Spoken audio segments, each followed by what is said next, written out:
nga pjesa e ysis, kemi ato tranzitet që kalon Marsi në datën 15 tek Bricjapi, sot kalon Mërkuri tek Shigjetarët, kështu që është fiks atmosfera për të komunikuar, për të dalë, për të lëvizur, për të bashkëvepruar, për të udhëtuar, për të ndryshuar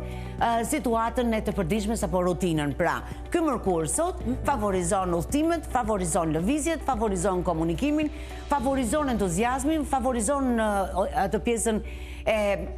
e planeve apo të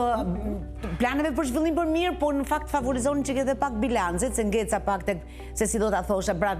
na fut me dashje, pa dashje në një periudhë që bëjmë bilancet e vitit. Do të rekomandoja mos t'i bëjmë bilancet e vitit, sepse do t'i hymë në hak vetes dhe këndvështrimi që do zgjedhim do jetë gjithmonë gjykues ndaj vetvetes. Me Mërkurin të Bricjapi mbas një 3 jave pak, do të kenë shumë të thjeshtë dhe do jenë më